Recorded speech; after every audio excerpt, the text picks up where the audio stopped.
Today on Unpacked. Pippi was not feeling her burns because you can't feel a third-degree burn. It burns all your nerves away. Wow. Was the reason why I need to go and say goodbye, that she's not going to make it. She's got 3% chance to survive. The anaesthetist came to me and said, even with all the amounts of medicine he gave her, she still woke up during the operation and she smiled at him.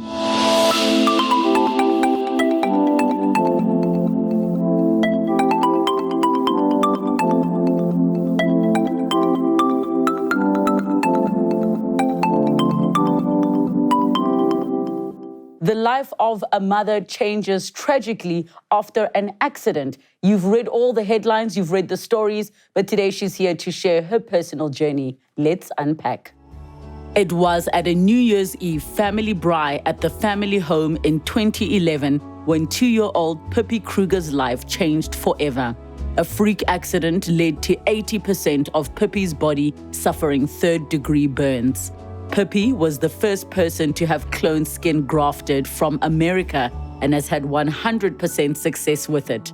Now 12, Pippi has survived heart attacks, lung collapses, and multiple operations, but is still here. Her mother, Anice Kruger, who has been there every step of the way, is here to share her story. Let's unpack. Joining us via video con as our guest for today, Anice, welcome to the show. Hello, Lebo. Thank you for having me. It's been so many years since you've had this conversation around Pippi, but today we actually are going to be focusing on you and your journey. How do you feel coming to talk about this again? As I said, I always do this to inspire other mothers and other people going through the same as me. God chose me to walk this journey, so if I can inspire someone else, give someone else hope, then I'm ready to do it. So let's talk about that fateful day where a terrible accident occurred. Start us from the beginning of that day and walk us through what your experience was of that day. I had a typical morning waking up. It was on the 31st of December, so everyone was in a festive mood. We were supposed to go to visit some friends, but we decided to stay home because obviously I had a small baby as well. And how old was Pippi at the time? Pippi was 2.5 and my little boy was almost 6 months. Yes. So just a typical day, played with the children, and about 5, I started to breastfeed. I don't know, gave him his bath, put him to bed. And before the braai, I decided to watch one of my favorite TV programs. That's not how I know exactly the time when the accident happened. And as I was sitting down watching my show, I just heard Erwin screaming outside after I heard something that sounded like a gunshot going off. And as I got up running outside, the first thing I saw was Pippi, and her skin was looking really, really different. And then I realized she was on fire, but the flames were so hot that you can't see the fire on her. And in a few seconds, we managed to get the flames to... in a few seconds, we managed to kill the flames on her with a little carpet that was outside. And where was she at the time outside? Her father was standing at the braai and Pippi was playing about 3 or 4 meters away from him on the grass. And as the bottle exploded in his hands, the backlash of the bottle sprayed all over her and that's why only his hands got burned, but she got the full, she was completely covered. And we didn't know the extent of the burns yet. And as we drove to the public hospital, I just wrapped her up in the duvet I grabbed. And obviously, when we got there on New Year's Eve, there was no doctors available, and they encouraged us to go to the government hospital. And on the way, the police started to call doctors to help us. And as we arrived at the government hospital, the paramedics was there already. How did the police know We tried to get hold of our house doctor, and I think it was Adam's father or someone. I really don't know who managed to get hold of who at that moment, as I was just holding Pippi and trying to comfort her. And as we rushed to the hospital, someone managed to get hold of our house doctor that lived on a farm, and he was rushing from the farm to come and help us. And one of the saddest parts was that when we arrived at the hospital, it was, as I said, New Year's Eve. Everything was so crazy there. No clean beds, no clean anything. But the way everyone started to help us was like one big family. So it was the sisters that's helping us. My mother and father also came from the farm, and yeah, it was such a mess that night. But somehow everyone started to help. And then was one of the saddest, biggest things that happened is we were calling hospitals all over South Africa to try and help us, but we were rejected so many times. Can you help us understand how that came to be? Because you're saying that you went to, you encouraged to go to a government hospital and it was a mess there. Does that mean that they didn't have capacity to assist immediately? No, I think me as a mother didn't realize the extent of Pippi's burns at that moment. Yes. So I was still in my mind thinking everyone was just going to put some bandages on her and we can go home. Yes. But obviously the paramedics knew the extent of what was going on, and that a small little town like Alice-Russ where we lived just didn't have the capacity to help us in a way that we needed to be helped. So we were on the phone to Cape Town, to Pretoria, to Joburg. And the thing is, what I didn't realize is that specialist doctors needed to accept us, and plastic surgeons and pediatric units and everything. So I think it was a matter of about 2 or 3 hours before we actually got into an ambulance and we started the journey to Johannesburg, to Garden City, where the doctors accepted us and were able to help us. So just take us back now to what you were saying about the bottle, just so we can understand what exactly was the incident with the bottle and, you know, Dad getting burnt and Pippi getting burnt. How did that actually happen? Up until today, we are not exactly sure how something like that can happen. There's obviously a lot of investigation going on behind the scenes, because Pippi was not the first and Pippi was not the last to get burned by this product. Is it a drinking bottle? Is it a firework? What is it? It was a normal 5-liter bottle that contained the gel. And what you do is you put it onto wood or stick or something. And with that, it must have exploded. Okay, I understand. So now you've reached the point where you're calling around for a hospital, not really clear and understanding how serious this is. When did you realize how serious this is? The night when we got to the hospital, I think it was just after 3 o'clock the next morning. Pippi got hurt 6:30 the previous night.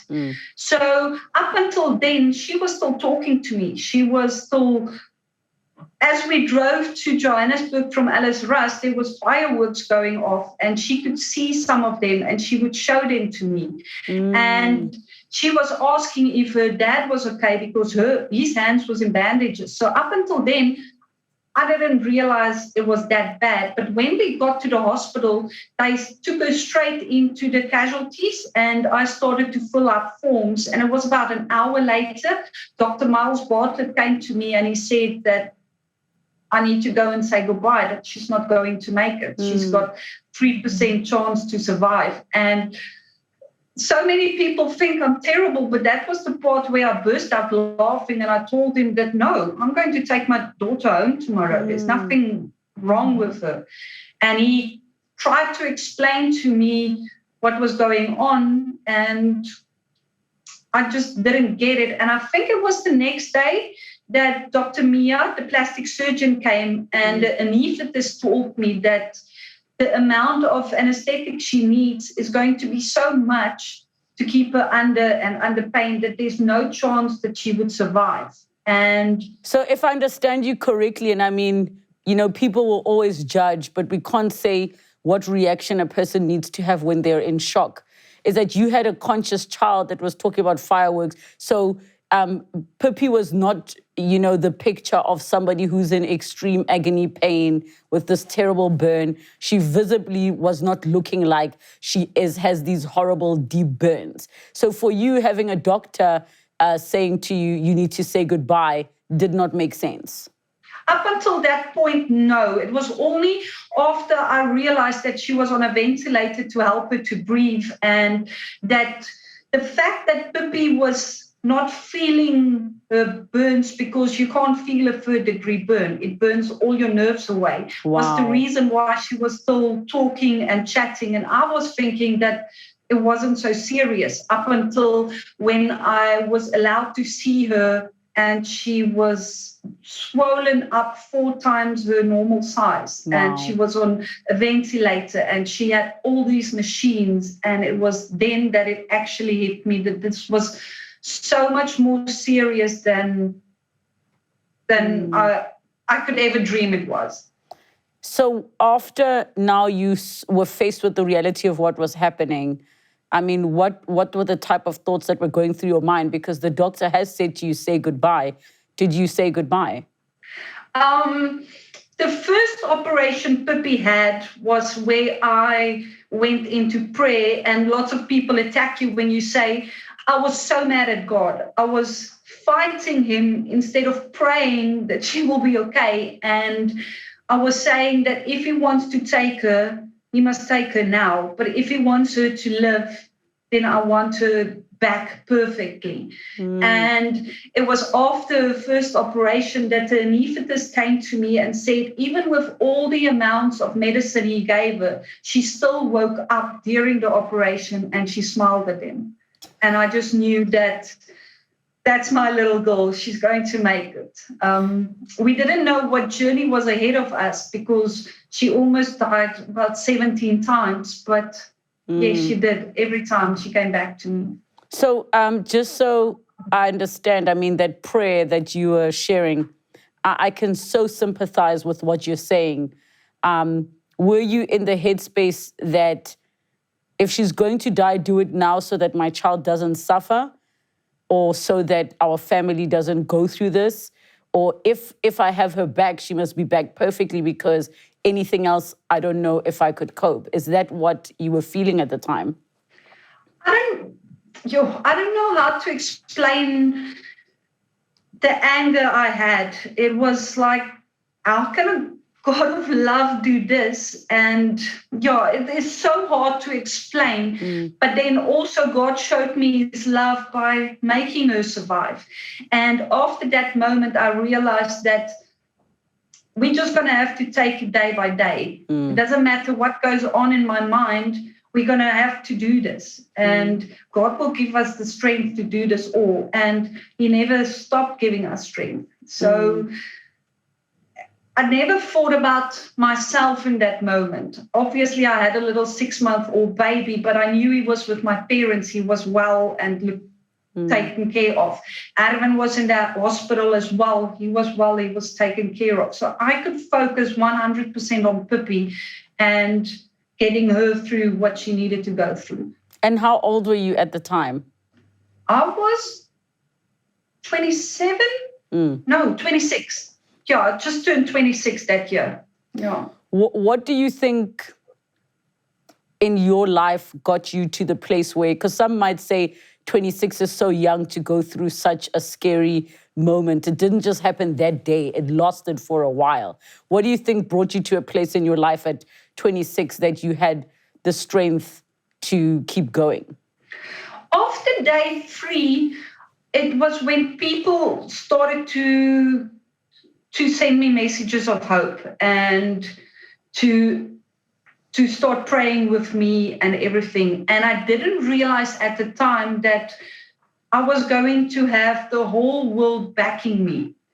I didn't realize that everyone, even people from China, was praying with us and sending us hope and everything. So I think the only thing that kept me standing was staying on my knees the whole time with the whole world backing us and praying with us. And also, I was so blessed to have a team of absolute heroes and angels sent on my way that, it's so hard to say, but it was all faith. It was all faith and humanity and kindness and Pippi keeping me strong.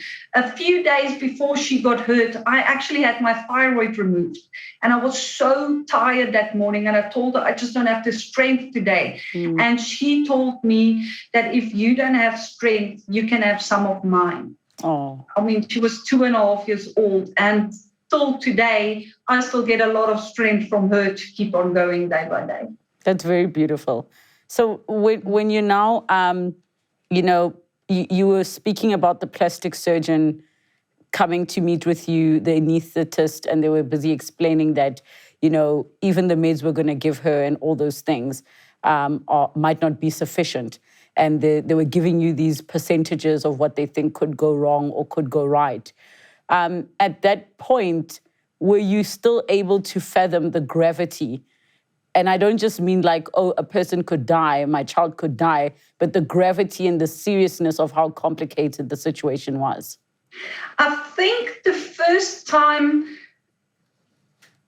I saw Pippi swollen up 4 times the original size, and I walked into the room and all her bandages was black from all the oozing and the blood and everything. And after the first operation, they could only open up her hands because she was bleeding so much. And that is when I realized that it's only a miracle that she's actually able to open her eyes. And that is when I took in how extremely serious this is, especially when they told me that she was 85% third-degree burns, and the only part that didn't burn was her private parts of bum and one of her legs. So it was, I don't think it hit me right away, the extent, but it came day by day what she's going through. Because with her burns, all her organs started to give in. And she had total kidney failure. She had lung collapses. She had heart attacks. She had strokes. She had sepsis so bad. So I think gradually you learn how serious a burn wound is, because initially you don't see it as anything else than just a burn wound. And I think also a lot of the time when a person is burned, is we look at it from a cosmetic perspective and not, as you say, what's happening on the inside of the body. Yes, I think Dr. Mia still shakes his head at me sometimes because of some of the answers, of the questions I asked him. And I was just like worried about her little ears because they were burned so badly. And I was wondering if she will ever be able to wear earrings again, or her hands were completely burnt. She almost lost both her hands, but I was so worried if she's ever going to be able to put Q-Tex on. And it was all those naive moments that made us really close, but in a way, he was so gentle about explaining stuff. The hardest thing he ever told me was to go and look on Google and look for some of the most disfigured faces and bodies because of burns, and then you will know what Pippi would look like in the future. And that was where I rejected it. That was where I just said, there's no way she's going to look like that. We will do everything in our power to stop that. I think that's such a difficult thing to process. So when the doctor did advise you to do that, probably just to prepare you, what did that feel like? Was that just a definitive, that's not going to be my child? Or, God, if this is what you're presenting in my life, I accept it, give me the courage to deal with it? As I told you before, I told God that if he wants her to do this journey, I wanted her back perfectly. So everything the doctor said, in a way, I rejected until I had clarity in prayer or something else. Or if he said to do this, I would ask him 10 other things we can do instead to ensure that she wouldn't look so deformed or anything. I think it was just a and day-by-day thing of mentally preparing myself on some things. What for you was having her back perfectly? What was that perfect? I don't think there is a way to describe perfect. The only thing I ever wanted was for her to be able to have a decent conversation with me again. Some nights before the accident, we would sit in bath and we would have a little gossip about what happened during the day and all of that. And I would have just loved to have a nice chat with her again and see her running around in a tutu and a little high heel shoes and all of that things again. But perfect over the years changed for me, because when I look at Pippi now, I realized she's perfect. There's absolutely nothing wrong with her. I mean, if you look at her skin and if you hear her voice and you see her blonde curls and blue eyes, for me, she's absolutely perfect. Well, so it means God did give you what you asked for. Yes. God doesn't always give you what you want, but He gives you exactly what you need. Yeah. So give me in summary, what the medical journey was. You've already alluded to the fact that she nearly died a few times, but take us through the medical journey, especially for those that didn't follow the story, over a decade ago. When we realized that she's going to need skin to cover her burns, but she doesn't have skin to cover her burns, we needed to start and find a way to close up her wound so she could heal. And one of the first options they gave us was pig skin that they put on, and then 3 or 4 days later it falls off because the body rejects it, and then you have to do it all over and over and over again. And one of the other options was cadaver skin, and just the thought of that was scary enough to me. So I asked the doctor what other options we had, and he said the only other option was to take the skin from her bum and try to use that to cover her up. And that is just where I said there's no way. Because if we take the skin from her bum, then there is absolutely nothing left of my child. So in a way, Dr. Mia started to say there was some stem cell things we can do, or we can try this and we can use fake skin. And on the 31st of January, a friend of mine and me were starting to do some research and everything. And then we found out about Epicell, that's in America, where they actually clone skin. And Dr. Howard Green started this in 1984, and we contacted them. And that morning of the 1st of February, I got my message from America that says we can and we will help you. And that's how that whole journey started, of preparing Pippi for getting cloned skin. But in between January, where she got burned, to June, when she got her skin, she had 2 lung collapses because of so much stress. She had total kidney failure, so she had dialysis and everything. Her heart stopped 5 times, and with every time her heart stopped, she had a stroke as well. And with the severe infection she had, she got sepsis so bad that we nearly lost her due to infection and everything like that. So she was in ICU for a total of 185 days. But on I think it was the 16th of May, we actually took a little sample of her skin and we sent it to America. And 2 days after her birthday, on the 11th of June, we got her skin from America. I remember it was 42 pieces that looked like little cards that arrived from America, and they did the operation to put on her skin. And it was 10 days later, if I remember correctly, wow, my dates are terrible today, that we actually took the bandages off, and 95% of the clone skin was successful, and the healing journey started from there on.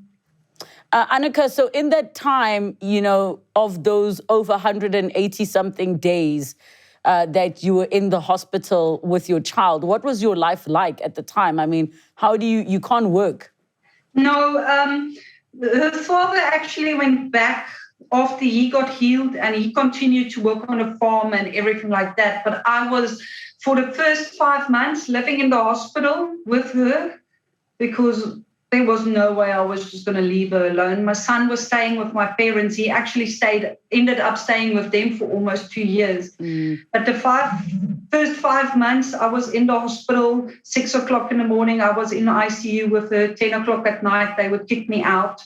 I actually started to learn how to do all of the routine thingies like clean her nose and help her change her nappy and give some of her meds and all of that. So, yeah, the nurses trained me well. So I kept busy spending time there with her. I just didn't feel right leaving her alone. There were some times where I had to, and I felt so guilty. And after that first 5 months, I rented a flat. Some people helped me, and then I was still close to the hospital. And yeah, it was just for the first 2 years after the accident, it was just hospital life permanently. I remember on my way from the little flat in the mornings, I would pick up a breakfast at KFC because that was on the left side of the road. And tonight when I come back, it was just McDonald's on the exact opposite side. And that was my routine daily. Yeah. And how did you and your family survive with the medical bills, or was the world able to come through and support you? One of the scariest things was when the hospital came to me and said that this hospital doesn't cover this and this and this under our medical aid. But after that, there was something that changed, and it said that it fell under a premium medical benefit. So most of her stuff was covered.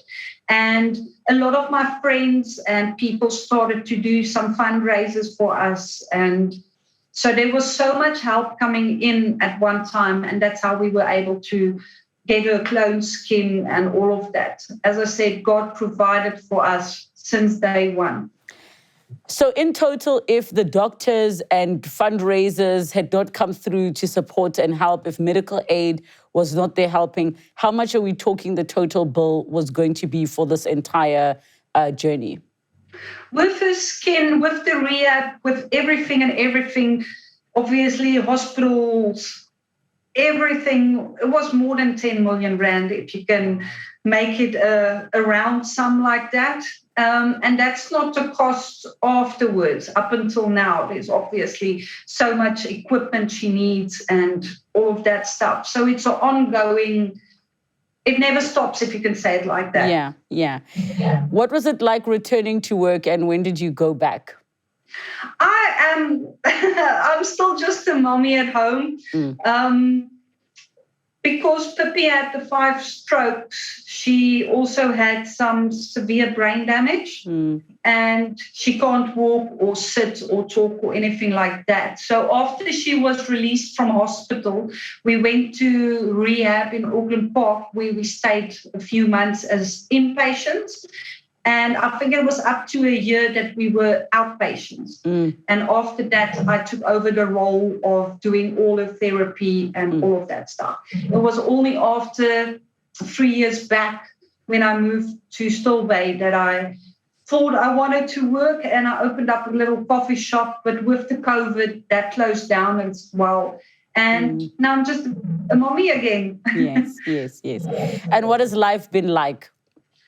Life has been up and down, but one of the most profound promises I made was never to be negative. It was, I'm going to wake up positive. I'm going to take it day by day. I can't plan 10 years ahead because I don't know what's going to happen. So every morning when I wake up, Pippi has this massive smile on her face. So how can you not smile when your little girl that is going through all this is always smiling? So there is ups and downs. There is some days that someone will say something, or someone will look at her funny, that there's a little bit of anger in me that wants to come out. And I think just a pure lion mom just want to bring the claws out. But then, it's just some people don't understand, and then you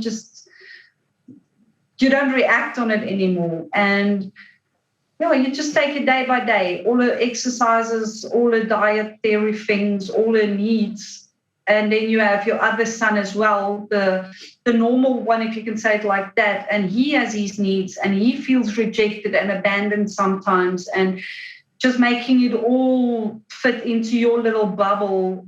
Yeah, it just happens day by day. Yeah.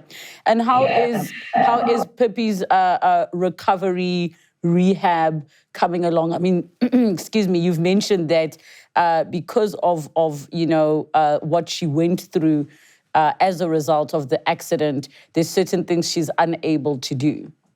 Yes, she got, as I said, the 5 strokes caused some brain damage. And after rehab, I felt that she needed a bit of a break. And we just sort of decided we're going to let her be. She needs to get over trauma. So there was about a period of a year and a half where we didn't push her so hard to sit or stand or do all of that things. We were focused more on the trauma. Yes. And then as she got bigger, she started to get more stiff and tight and sore.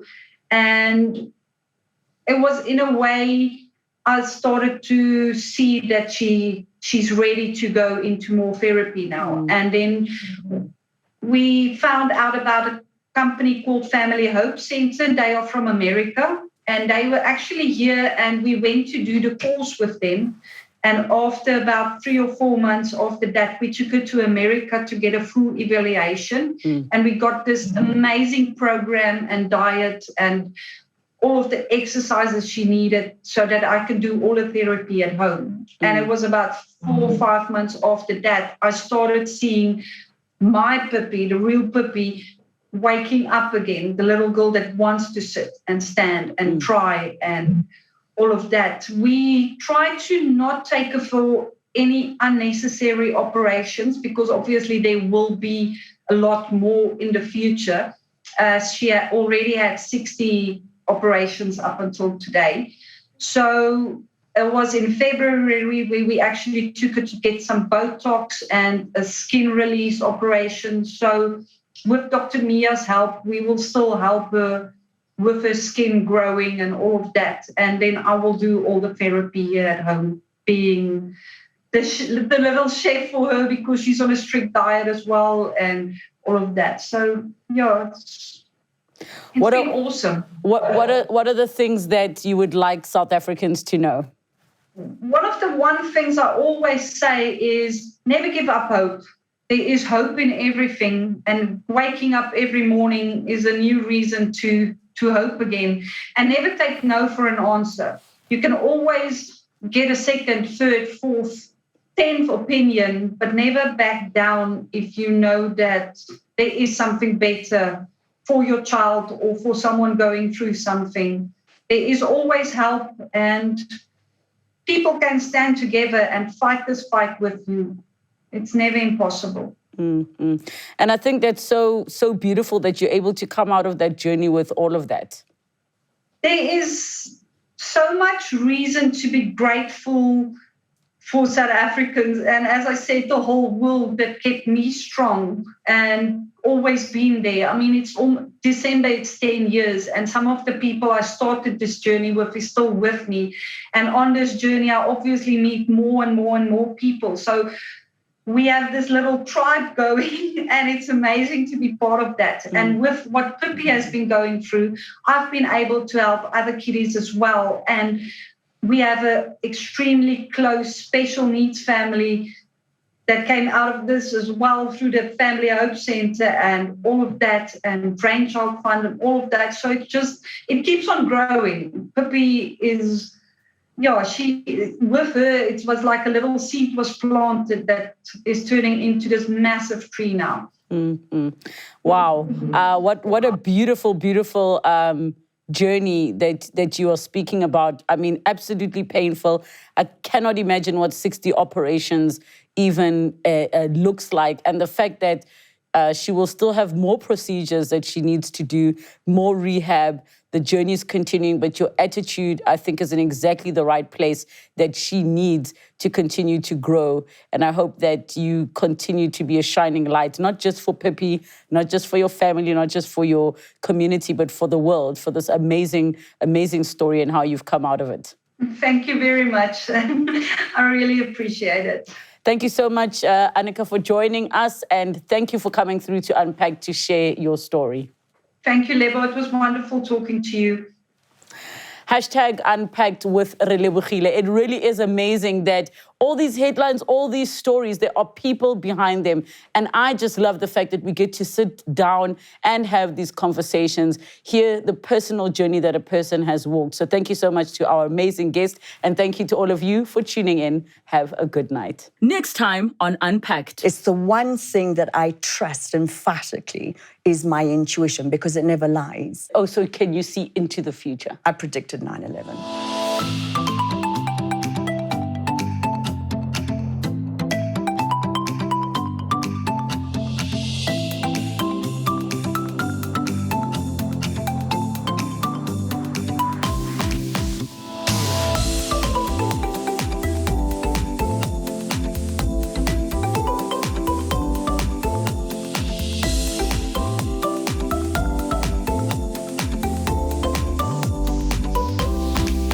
Unpacked with Relebogile Mabotja. New episodes weekdays at 5:30 p.m. on my YouTube channel. Don't forget to subscribe. Television edited broadcasts weekdays at 5 p.m. Open up to S3.